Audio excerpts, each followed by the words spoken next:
but I think about when you first introduced me to the Carter 2, Drop 3. And Hill I'll Die On is that music has tremendous value.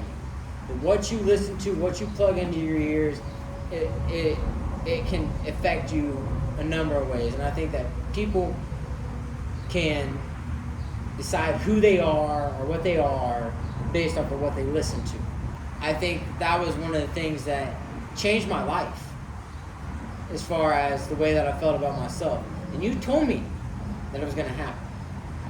And I was like, I don't know, man. I told you that rap was going to change your life. You did. You absolutely did. And I told Jen about this literally this week. I like to use the word literally when it actually makes sense, and it was this week. And so I told her about how important it was that you put me on to braggadocious rap, to things that built you up. Because I was getting very, very upset, very angry, very hopeless with the music that I was listening to.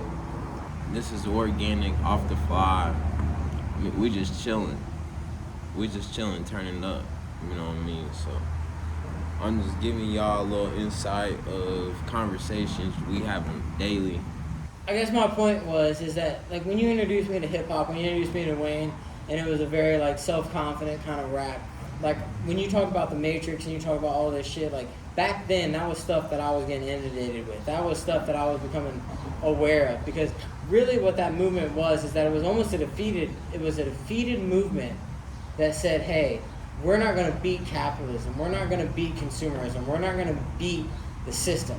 It was like a culmination of what the counterculture was. And I hated it. Like I hated it and I loved it. But then you introduced this new kind of way of thinking. And it came from hip hop, and it came from, the Waynes. It came from Jeezy. I mean, young Jeezy back then was one of the first, and Gucci. And so that gave me a lot of self-confidence and from rap. And that's what made me curious about what else, What else did I not know? What else was I not experiencing?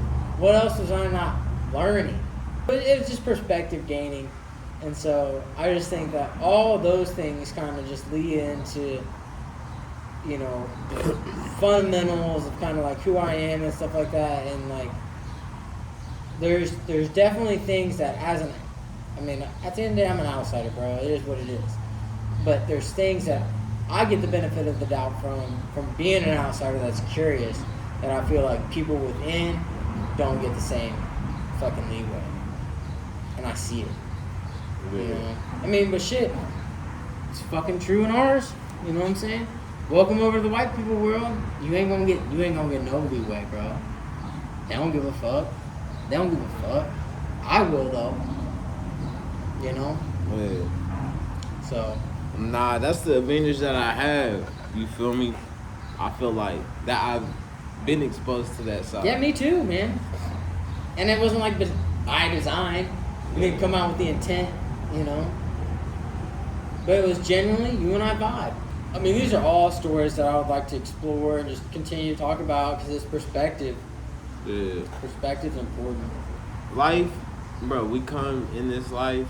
I'm gonna have just a swig. This shit's so good. Nah, you good. But we coming out. You're more than welcome. We come in this life alone. We're gonna leave alone. Yeah, so, Nipsey said that shit.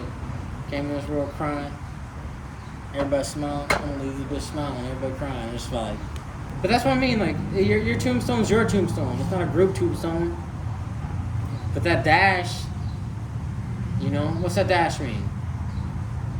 What's that dash mean? Right, you can have ups and downs, left, right, but it's a marathon at the end of the day. He got it, bro. He got it. It's a marathon. That marathon continues, like, shit. Yeah, I've been watching hella shit from fucking the 90s and early 2000s. Timeless shit is timeless shit, and I love timeless shit, man. Truth is timeless. Hype is temporary, but truth is timeless.